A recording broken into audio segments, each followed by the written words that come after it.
नमस्कार मित्रांनो, पुन्हा एकदा स्वागत करत आहे आपल्या कोकणकर प्रतीक या यूट्यूब चॅनलवरती। खूप दिवसांनी ब्लॉग बनवतो आहे आणि आज तारीख आहे 7 फेब्रुवारी आणि आज इलेक्शन आहे पंचायत समितीचं आणि त्याचबरोबर माता रमाई जयंतीसुद्धा आहे आणि सकाळी जाऊन मी वोटिंगसुद्धा देऊन आलो आणि आता आपल्याला दुपारची वेळ आहे, साधारण 12:30-1 वाजला आहे आणि आपल्याला जायचं आहे ते मुंबईला जायचं आहे कारण उद्या माता रमाई जयंतीनिमित्त आम्ही पनवेल येथे चषक भरवलेला आहे। तर उद्या एक दिवशी पूर्ण सगळे सामने खेळवणार आहोत आम्ही। टोटल 16 सामने आहेत। तर बघूया, आता मी एकटाच चाललो आहे, सगळं सामान वगैरे आहे गाडीमध्ये। गाडी आपण आडवलीला तिथे पार्किंग करू आणि आपण ट्रेनने जाऊ मांडवीने। तर चला आपण जाऊया। तर चला आपल्याला फायनली मित्रांनो निघायचं आहे। इकडे आपली गाडी रेडी आहे, बॅगा वगैरे आहे, बॅट आहे आणि इकडे पृथ्वीसुद्धा रेडी आहे। हाय कर। तर मित्रांनो काल संध्याकाळी आपण आलो पनवेलला आणि आज मॅचचं अरेंजमेंट चालू आहे। ह्या साईडला पाठीमागे बघू शकता पॅव्हलियन वगैरे झालं आहे तसं आणि ह्या साईडला बघा हे आहे ग्राउंड उसरलीचं। हे बघा जवळजवळ झालं आहे मैदान, फक्त आमचं जे विकेट आहे ना ते विकेट बनवायचं चालू आहे, म्हणजे पट्टी बिट्टी आकायचं काम चालू आहे ह्या साईडला। आणि ह्या साईडला ना, ह्या साईडला रेल्वे स्टेशन आहे। हा ट्रॅक पलटी केला की त्या साईडला आपण जाऊ शकतो। ह्या साईडला पट्टी मारतोय सुमित, त्या साईडला पॅव्हलियन आहे।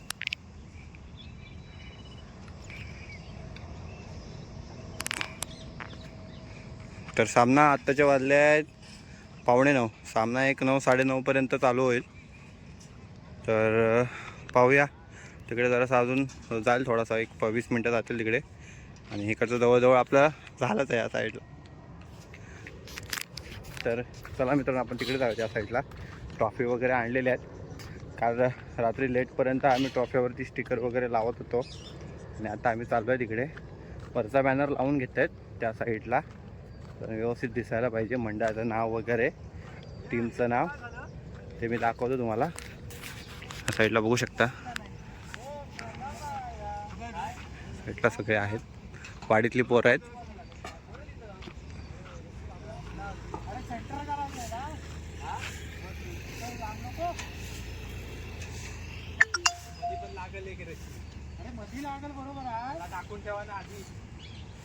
तर मित्रांनो आता एक 10 ते 15 मिनटामध्ये आपल्या सामने चालू होतील आणि ह्या साईडला बघू शकता, ह्या साईडला आपण ट्रॉफी वगैरे अरेंजमेंट केला आहे मस्तपैकी। ट्रॉफीचं पाहू शकता, 1 नंबरची आहे, 2 नंबरची आहे, इथे सामनावीराचे आहेत, मालिकावीर आहे, गोलंदाज आहे, उत्कृष्ट फलंदाज आहे, क्षेत्ररक्षक आहे आणि ह्या साईडला बघा, ह्या साईडला फोटो आहेत, ह्या साईडला संविधान प्रत आहे, ह्या साईडला आमच्या वाडीचा बॅनर आहे।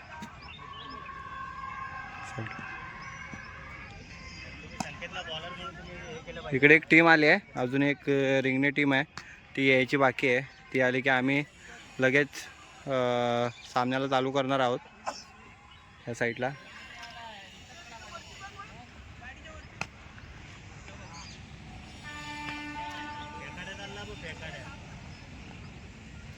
तथागत महाकरुणी भगवान गौतम बुद्ध, बोधिसत्व परमपूज्य नेते डॉक्टर बाबासाहेब आंबेडकर, महाराष्ट्राचे आराध्य दैवत श्री छत्रपती शिवाजी महाराज आणि माता रमाई, माता भीमाई यांच्या प्रतिमांना त्रिवार वंदन करतो।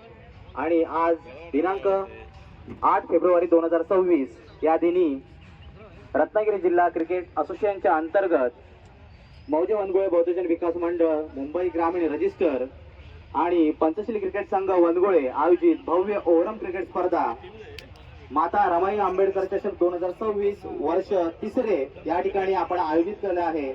आणि या आयोजनाच्या सुरुवातीस आपण या ठिकाणी बुद्ध वंदना घेऊन या कार्यक्रमाची सुरुवात करत आहोत। सर्वप्रथम मी विनंती करतो, आपल्या रत्नागिरी जिल्हा क्रिकेट असोसिएशनचे अध्यक्ष आयुष्यमान विशाल कांबळे दादा या ठिकाणी उपस्थित आहेत। त्यांनी बुद्धांच्या या ठिकाणी प्रतिमेला पुष्पहार अर्पण करून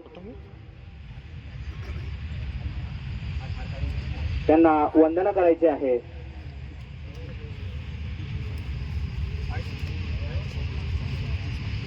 हे फोटो घे.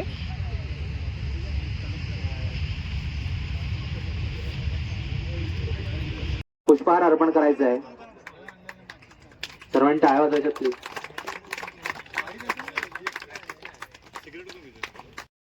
कदम या ठिकाणी उपस्थित आहेत, त्यांना सुद्धा विनंती करतो की त्यांनी दीप प्रज्वलन इथे करायचं आहे.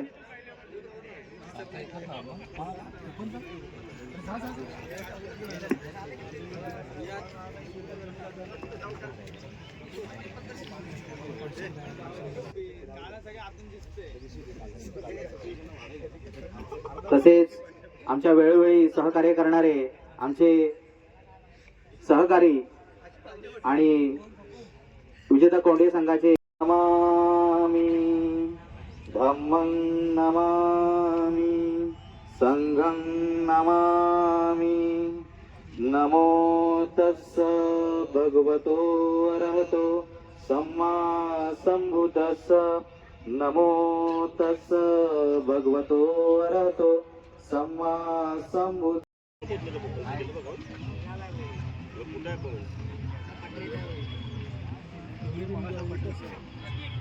हॅलो.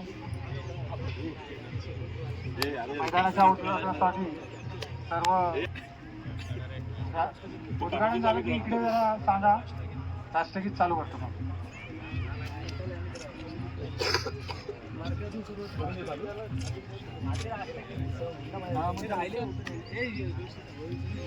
इकडे इकडे या.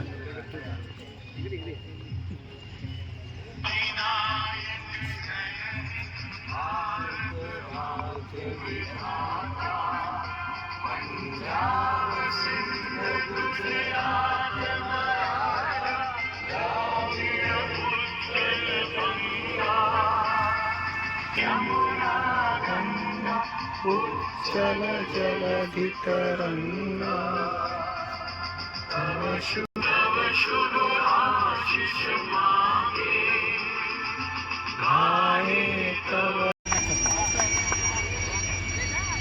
या ठिकाणी सामन्याला सुरुवात झाली आहे आणि संघर्ष शिपाई संघाला विनंती करतो की त्यांनी सलामीचे फलंदाज लवकरात लवकर आपल्या मैदानामध्ये पाठवायचे आहेत.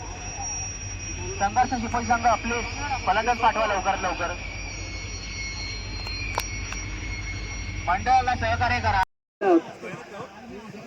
सूरज मोहिते यांचं मंडळातर्फे हार्दिक हार्दिक स्वागत. सामन्याला सुरुवात होते. प्रणित पहिला चेंडू आणि पंचघोषित नो. एक अतिरिक्त रन, एक अतिरिक्त धाव. या धावेने संघाचं खातं खोललं जातंय. एक धाव.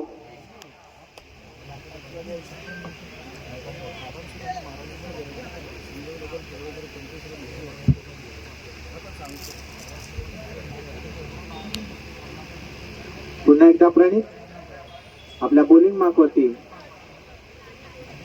पंचांच्या आणि हा फ्री हिटचा चेंडू असेल त्याची नोंद घ्यायची दोन्ही बॅट्समनने. पुन्हा एकदा प्रणित आपल्या बॉलिंग मार्कवरती पंचांच्या डाव्या बाजूने मारा करणार आहेत आणि हा सुंदर असा फटका. एक फुल शॉट खेळलाय. चेंडू जातो. कदम आपल्या बॉलिंग मार्कवरती धावायला सुरुवात केली. चेंडू जातोय बाउंड्री लाईनच्या दिशेने. झेलखाली क्षेत्ररक्षक प्रफुल आणि झेल बाद होतात सुशांत. तिसरा धक्का बसतोय जावडे संघाला आणि तिसरी सफलता मिळते ती वनगोळे संघाला सुशांत यांच्या रूपात. सुंदर अशी गोलंदाजी, तितकं सुंदर असं क्षेत्ररक्षण आपल्या. पुन्हा एकदा फुलटा चेंडू. चेंडू जातो चौकाराच्या दिशेने. तिथे क्षेत्ररक्षक आहेत मनीष. झेल सुटतोय आणि 2 धावा पूर्ण होतात. तिसऱ्या धावेचा प्रयत्न आणि ते रनआउटचा धोका आणि रनआउट होत आहेत अभय.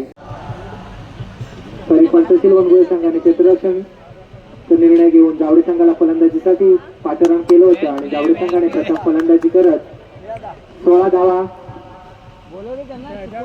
धावा जमवल्यात आणि 17 धावांचे लक्ष ठेवलंय. आणि यापुढे होणारा सामना शिपोशी विरुद्ध कुरंग दोन्ही. तर मित्रांनो आत्ताच आमची सेमीफायनल झाली आणि शिपोची सोबत आमची सेमीफायनल होती आणि आम्ही फायनलचं तिकीट घातलं आहे. आता बघूया खालचा गट चालू आहे त्याच्यामध्ये कोण फायनल आहे आमच्यासोबत. आता आमची मॅच लागेल एक 5-6च्या दरम्यान कारण अजून खूप सामने ब गटामध्ये खेळवायचे आहेत. आता चालू आहे ब गटातील मला वाटतं हा पहिला सामना चालू आहे त्या साईडला. 10 धावसंख्या स्थिर आहे 10 आणि चमकतो आणि म्हणावं तसे धावा या षटकामध्ये आल्या नाहीत. फक्त एकच रन आतापर्यंत सिद्धांत यांनी दिलाय. पुन्हा एकदा सिद्धांत यांचा पुढील चेंडू जेलखाली क्षेत्ररक्षक आहेत आणि एक धाव पूर्ण केली आहे. दुसरा धावेचा प्रयत्न आहे ते आणि रनआउटचा धोका आहे परंतु सुरक्षित क्रीज मध्ये दोन्ही धावा पूर्ण करताना फलंदाज अनिकेत आणि गोपी. दुसऱ्या षटका अखेरीस लांदा संघाची धावसंख्या आहे 13. धावसंख्या 14 झाल्या. विराज कुलमार स्लॉप ओव्हर घेऊन येताना पाहायला वाटतो. हो लॉस करायचा होता आणि आता इथे झेल घेतलेला आहे सुमित यांनी आणि आता मात्र यश मिळालंय विराज यांच्या मेहनतीला. पहिला धक्का बसतोय तर देवदे संघाला आणि पहिली सफलता मिळते ती वनगुळे संघाला 14 धावसंख्येवरती. सागर एक मोठी गोष्ट की जेव्हा वनगुळेगावची मॅच असते ना तेव्हा आमच्या महिला वर्ग ना अनेक वर्षी त्यांना पाहतो मी की महिला वर्ग एवढा जमीन होता की महिला वर्ग देखील क्रिकेटचे प्रेमी आहेत. हो हो नक्कीच. कारण मी पण वनगुळे माझं मामाचं गाव आहे आणि मी लहानपणापासून बघत आलोय. जे क्रिकेटवरचं प्रेम म्हणता येईल किंवा आपल्या वाडीतील जी मुलं आहेत त्यांच्या पाठीमागे उभं राहण्याचं काम हे महिला वर्ग करतात आणि निश्चितच मी लहानपणापासून बघत आलोय की त्यांचं सहकार्य प्रत्येक कार्यक्रमात प्रत्येक टुर्नामेंट मध्ये हे नेहमीच असतं. स्लॉट मध्ये बॉल होता आणि त्याला खरंच स्लॉट मध्ये पाठवला आणि कुंदन ज्याच्या अगोदर मोठा बंधू मैदानाच्या बाहेर गेलाय आणि आता छोटा बंधू तो मैदान गाजवण्यासाठी देवदे गावाचं नाव उंच करण्यासाठी मैदानाच्या आतमध्ये तुम्हाला कुंदन पाहायला भेटतोय. 4 धावा आल्यात कुंदनच्या बॅटमधून. हो लॉस करायचं होतं ऑन साईडला बॉल फसलाय आणि इथे मात्र कुंदन देखील मागे पडतोय.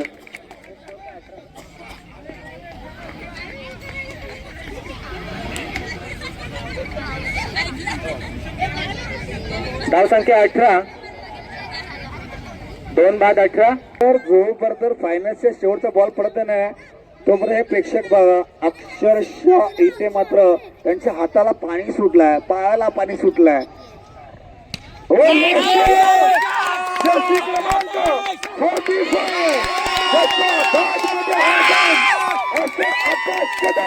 त्याच्या बॅट मधून आलाय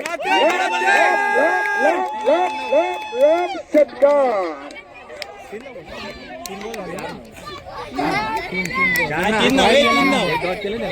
धावसंख्या पोहोचते 9.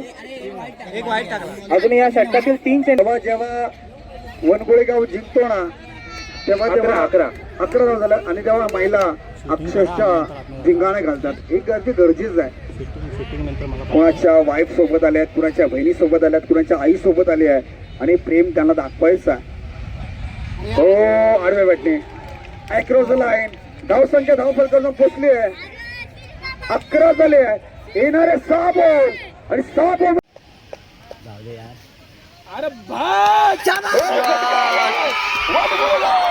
इथे मात्र विजयाचा जल्लोष साजरा करताना एन्जॉय आणि फक्त एन्जॉय करताना पाहायला वाटतंय.